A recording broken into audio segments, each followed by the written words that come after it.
रोजच्या नाश्त्यासाठी वेगळा आणि झटपट होणारा पुडला आज आपण करणार आहोत.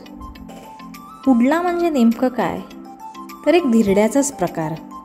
ही एक गुजराती डिश आहे. त्यासाठी आपण इथे बारीक चिरलेला कांदा, बारीक चिरलेल्या मिरच्या, टोमॅटो आणि कोथिंबीर घेतलेली आहे.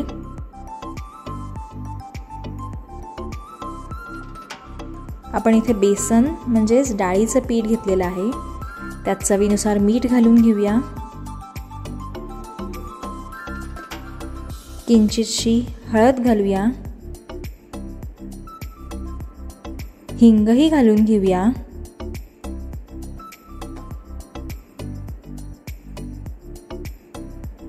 किसून घेतलेलं आलं घालूया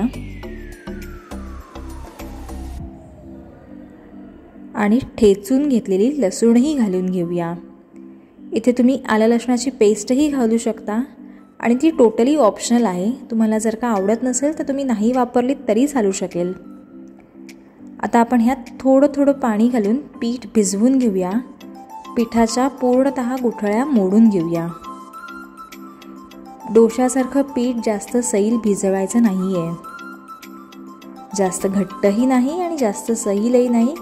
उत्तप्प्यासारखं मीडियम आपण पीठ भिजवून घेणार आहोत.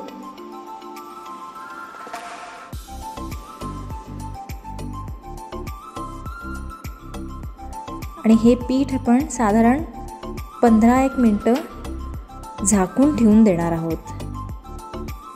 साधारण 15 मिनटानंतर इथे तुम्ही बघू शकता आपल्या पिठाची कन्सिस्टन्सी इतपत पाहिजे.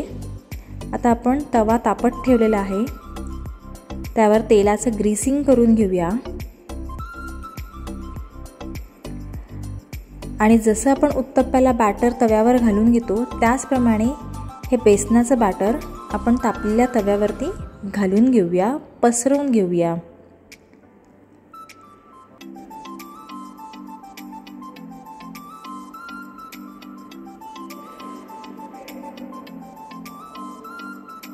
आणि ह्यावर आता आपण भाज्यांचं टॉपिंग करून घेऊया. बारीक चिरलेला कांदा, मिरच्या, कोथिंबीर आणि टोमॅटो. तुम्ही ह्यात गाजराचा देखील वापर करू शकता. गाजर किसून घालू शकता किंवा ज्या भाज्या तुम्हाला आवडत असतील त्या भाज्यांचा तुम्ही वापर करू शकता. आता आपण ह्यावर झाकण ठेवून 2 ते 3 मिनटं हे छानपैकी शिजवून घेऊया. कारण आपण हे एकाच बाजूने शिजवणार आहोत. छान वाफ आलेली आहे. इथे तुम्ही बघू शकता आपला झटपट होणारा असा नाश्त्याचा प्रकार म्हणजेच पुडला तयार झालेला आहे. तो तुम्ही दह्यासोबत किंवा सॉससोबत सर्व करू शकता. रेसिपी आवडली असेल तर लाईक आणि शेअर जरूर करा. त्याचबरोबर तुमच्या प्रतिक्रियाही आम्हाला कळवायला विसरू नका. पुन्हा भेटूया अशाच एका नवीन रेसिपीसोबत. धन्यवाद.